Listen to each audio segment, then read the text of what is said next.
All right, Vince, here we go. First of all, for anybody watching this, Vince is a regular cameo purchaser of ours, the band Sons of Apollo, and he's been sharing some things because it's just a cool thing to do. We thank you for the support, and as far as I'm concerned, anything I say here can be used. I give you permission. So let's start with your first question. Vince is asking, was it tough being the only non-Swedish musician in Rising Force? Man, it was one of the things that kind of drove me to leave the band. I really felt like an outsider. You know, I was used to any band that I was in growing up. The camaraderie backstage, during the sound check, after the show, you get off the stage sweating and you want to start talking about the gig, or if something happened, or you went out of tune, or you fell. Everything was all immediately done in their native tongue. It was done in Swedish, so it was kind of a drag. It's to be outnumbered 4-1, but on top of the ideals that it was never going to be a band, it was never going to be an equal opportunity for all of us. That and the language barrier, just the way management, and there were a lot of factors that made it very difficult. I wouldn't change it for anything. I'd go back and do it all again. Might do it differently. You get older and you start thinking back to how you treated and how you did things, and of course you might do them differently today. But overall, it was an amazing experience. It put me where I am today, so I wouldn't change it for a thing. I have no regrets. All right. Question 2, do you have mixed emotions about Yngwie? He gave an amazing start in the business, yet it seems to be cold and distant. Well, we were just tapping on that. It's not mixed emotions. I have absolute emotion that I wish we could just bury the hatchet, be friends. Life is too short. We're losing so many of our heroes, so many of our friends and colleagues, peers, family, whatever, you name it. And I don't want to go out of this earth with any regrets or with any enemies. So I would love nothing more for us to make up. But for whatever reason, there's a resistance, and it continues to be so. And all I can do is keep extending that olive branch, and hopefully, he'll grab onto it, and we can actually mend whatever it is that's still lingering after all these years. But yeah, like I said earlier, I don't regret anything. It was an amazing learning experience, and it put me where I am today. It gave me my start. I'll always be humble of the fact that without Yngwie, I wouldn't have gotten a lot of the opportunities that I've had today. So yeah, as far as I'm concerned, it was an amazing, positive experience. Of course, the negatives outweigh the positives for me to stay on, and that's why I moved on. All right, what were Jens and Anders like? It was kind of like hanging out with Einstein and the Marx brothers. They're really, really smart. They're really intelligent. They have a lot of book smarts, technological, electronics, astronomical, you name it. They were really, really smart guys, but they were also troublemakers, and they had their own brand of what was funny, which was sometimes a little dark and twisted. Still are. They haven't changed, and they are two of my favorite people on the planet, much less two of my favorite Swedes on the planet. Those guys were just everything. They were an amazing partnership to be able to tour with those guys and Marcel and Yngwie. So again, I wouldn't trade it for the world. Question number 4. Was that weird seeing heavily played video for I'll See the Light Tonight, hearing your voice, yet someone else singing, Marc Boals, lip-syncing your words? Yeah, it stung, and I think it stung Marc too. I think from what I can recall, Marc was told, we got to get the video done based on the timing, but don't worry, we'll go back in the studio, we'll put your voice on the song, and then it'll sync up later. So learn the song as you're supposed to learn it, and we're going to replace your voice on it. Again, the levels of that band and everything was that was factored around Yngwie. He's the marquee artist. There was no chance that they were going to give 2 snuffs about us. So Marc did the video, and yeah, I had to watch, and I had to that was 1985. That was the beginning of my career, so nobody knew what Jeff Scott Soto looked like. And then that video came out. It's like, whoa, that's Jeff Scott Soto. So it took a while to get out of that bubble. Hold on a second. Sorry, my other computer is finishing a job. So yeah, it was very strange. And question 5, which is an extension of question 4. History repeated itself. Video Carry On Wayward Son. Boals lip sync your performance. What was that like? I honestly didn't know they were going to make a video for that song, and had Yngwie asked, of course I would have done it. I mean, we were still very much in cahoots. We were still very much friends, and you know, that was one of the things that brought us into doing that Inspirations album. To be part of that was great. It was fantastic, and I don't know why I wasn't asked to. Maybe they shot it on tour. They just needed a quick promotional video.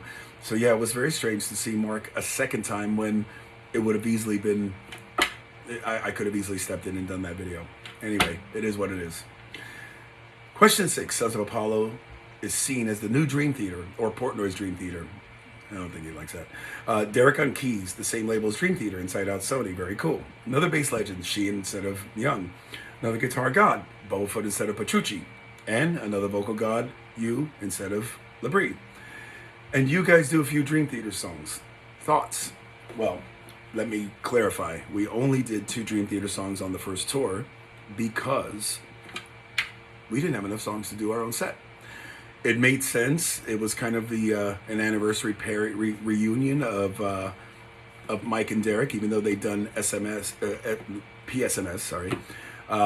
They'd done that project, but this was more of this band and project, I guess, was leaning more towards that world. So it made sense to bring Derek and Mike's world that were made together and put it on the live front with us. You know, it filled up the set list.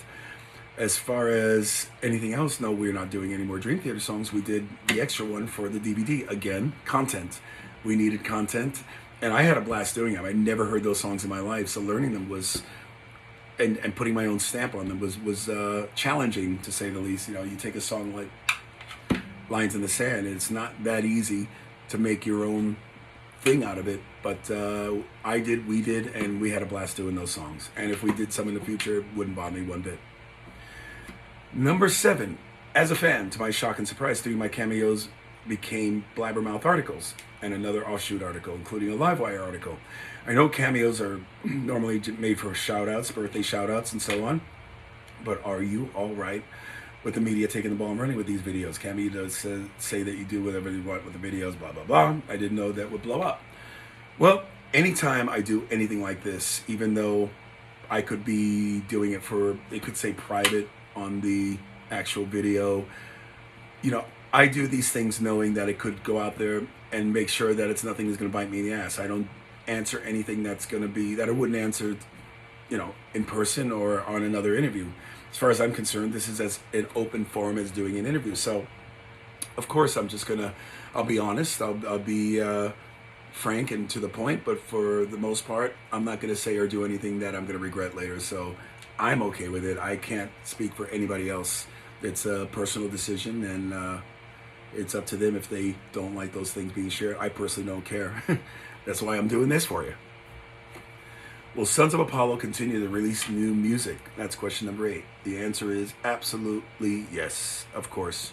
I wouldn't be surprised, because we kind of lost the momentum of touring for 2020, that we don't start working on and recording a new album right away. So I would assume before we hit the road next year, once we're safe and once concerts and venues are open to be able to do what we're normally supposed to be doing, I'm sure we'll have a new record out by then. All right, number 9. Brother, you do not age. You look the same or better since I saw you with Yngwie back in 1985 at the Syria Mosque Ballroom in Pittsburgh with Billy Sheehan's Talisman opening for you guys. This is called aging. I'm sorry. Yeah, of course I can color up the grays and the roots there, but I'm aging. Maybe I am lucky and fortunate because of my Puerto Rican heritage and the brown skin, whatever you want to call it, that I'm able to hide it a little better, a little easier than some of my fellow Puerto Ricans, but I'm holding on to it, and thank you for the compliment. I'll be 55 in November, so it's, yeah, getting up there. Anyways, now the final question, number 10. The live Sons of Apollo DVD Blu-rays epic. That has to be a highlight of your career. I can't agree with you anymore. Doing it was a bit nerve-wracking because I was singing songs. Of course, I'd heard them. I'd known these songs growing up.